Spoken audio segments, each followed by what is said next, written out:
Back in the EICMA show in 2019, the Ducati Desert X was introduced to the world. And ever since then, people have been waiting with great anticipation for the bike. And it's actually here, and I get to ride it in Italy. So let's get right to it. It's time to go beyond the ride.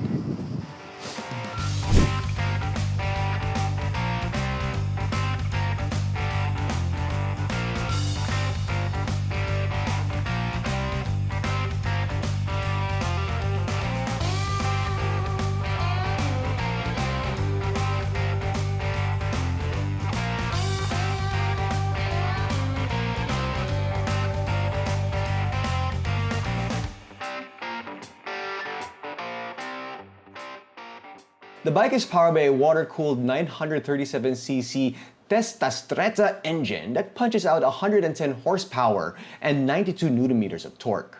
It's the same engine that you find in the Monster and the Multistrada V2, but of course tuned differently. Stopping power is provided by dual Brembo M54 piston calipers, 320mm discs with cornering ABS at the front. And at the back, you have a Brembo 2-piston caliper 265mm disc with cornering ABS.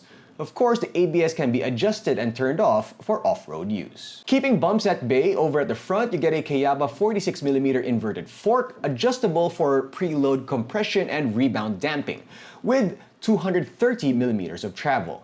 While at the rear, you get a Kayaba shock, which is also adjustable for preload compression and rebound damping, with 220mm of travel. I do love the wheel combination, 21 in the front and 18 at the back. Of course, you get spoke wheels wrapped with Pirelli Scorpion Rally STRs, which is probably my favorite tires today. Now, these are tubeless, and that is probably something off-road riders would debate on, whether it's better to have a tube or no tube. I absolutely love the aesthetics of this bike.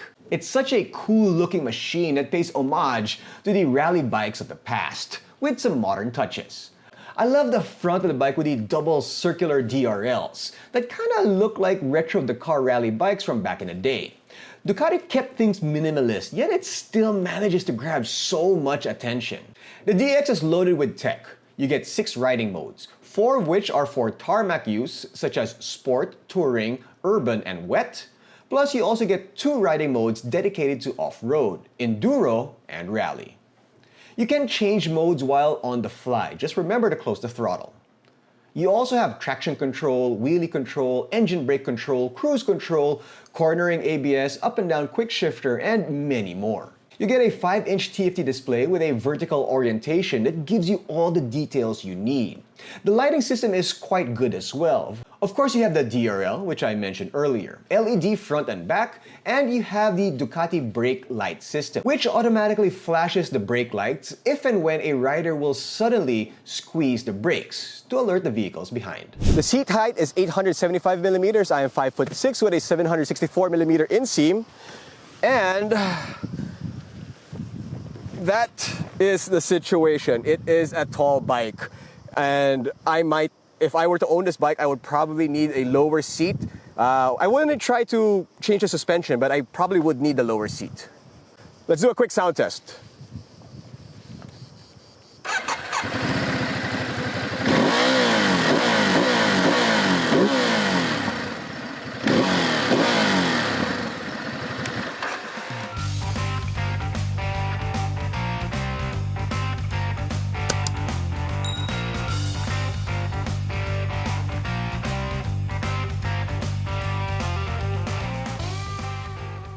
Now, Ducati really did an excellent job with the styling of this bike. As I said earlier, it's like the old school Dakar bikes from the 80s and 90s. In fact, I saw one of them in the Ducati Museum yesterday, and you can see what the designers were going for. Now, the seating position is pretty typical of any ADV: upright, commanding presence, and comfortable. Now, the seat is also pretty comfortable, and it's kind of narrow as it reaches the tank, so maybe that's why I can get 2 feet on the ground, although barely. Now, when you ride a tall bike, or really just any bike in general, all you really need to be able to do is to put 1 foot on the ground, and that should be enough. Of course, you have more confidence if you get 2 feet on the ground.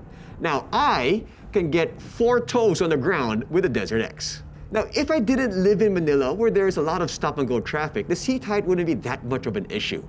Although it might also be an issue in the trail if you have to stop in uneven ground. Now sometimes you can find a rock to put your foot on, so that might solve some problems, but there are situations where you have to put your foot down in an uneven ground, and that might be a little bit of an issue, especially if the bike is too tall for you. Now I was told that the units that are going to be sold in Asia will have the lower seat, which will bring it down about 10 millimeters or so. And if that's not enough, you can also get a lowered suspension kit. Now, when I'm on an adventure bike, I do like standing a lot, and this is no exception. Yesterday, we had the Ducati riding experience with this bike on a fairly basic off-road course, and all of us were pretty much standing the entire time. And the foot pegs are nice and wide, so you do feel secure while you are in the standing position. However, I do kind of wish that these had pivot pegs instead though. I'm also kind of surprised that it's not too top heavy. Considering the weight of 223 kilograms, it feels a lot lighter than that. So it does really well on dirt, soft sand, and grass. We didn't really get to go to any trail, but the truth is, I probably wouldn't really want to bring this bike on a hardcore trail. Maybe some fire roads and some light trails, but this thing is too pretty to get banged up on some intense trails. Not to mention, it'll cost you a lot to replace some of the parts. And guess what? If you bring a bike on the trail, you better be ready to pay for damages, because it's more than likely that you're gonna damage something on the bike. And I wouldn't want to damage anything in this one. But that's just me. I do have some friends who would take this on some high-level trails as soon as they get one. Mark Sung, I'm talking about you. Now, the quick shifter is not as smooth as the one on the Multistrada or the Street Fighter. When you go down, it's fine. But when you upshift, it's not so smooth.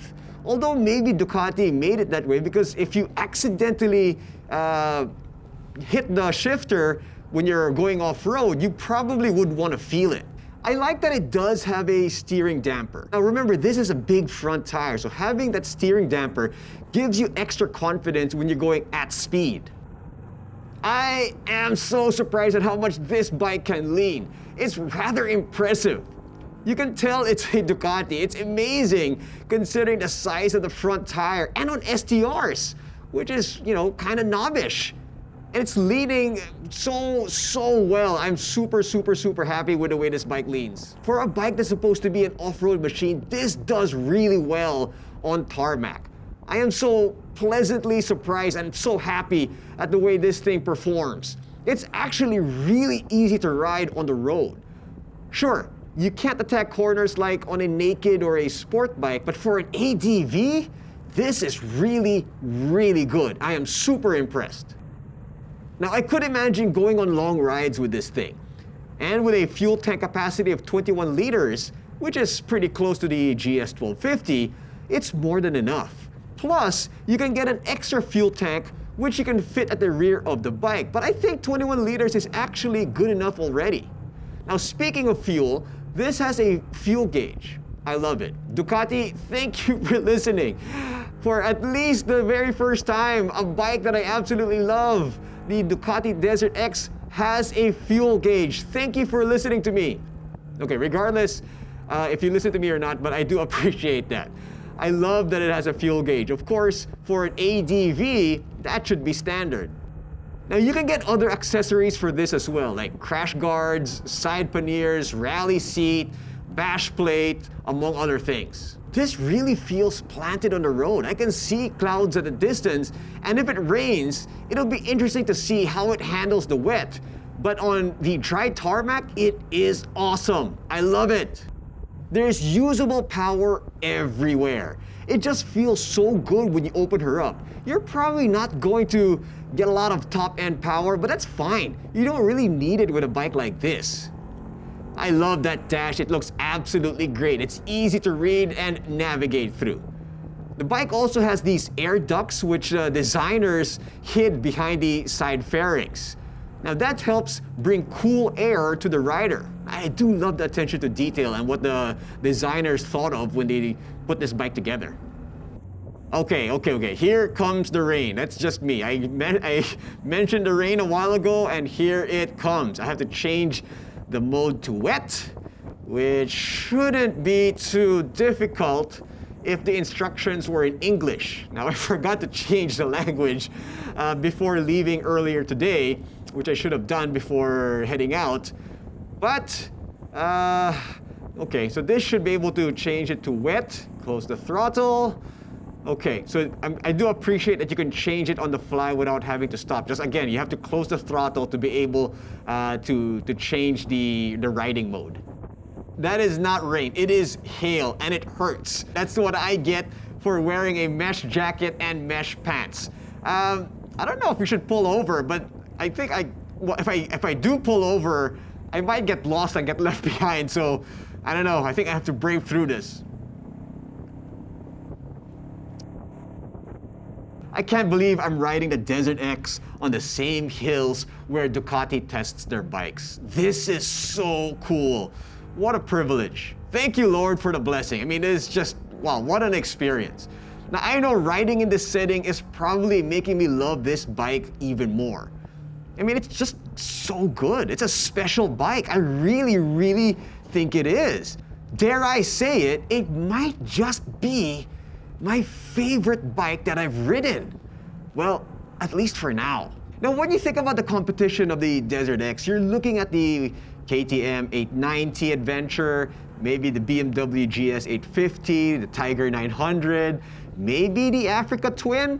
I wouldn't really put the Tenere 700 against this, although that's the one I'm most familiar with. Actually, in a way, this is kind of like a better version of the Tenere 700. It's got more power, it feels more premium, it's more refined, it has riding modes, it has better safety features, it's better on-road. Yeah, I think it's actually a better version of the T7. It's also more than twice the price of the T7, but you know, I guess that's a relative thing. My goodness, this thing is awesome. It's got the features a rider would want. It's not difficult to ride, it's fun, and she's a beauty. I want to keep on going, but unfortunately, it's about time to stop. And why do all things have to come to an end? Why? Why do all good things have to come to an end? I have to ask you, why? I want to keep on going. This thing is just awesome. What an awesome machine.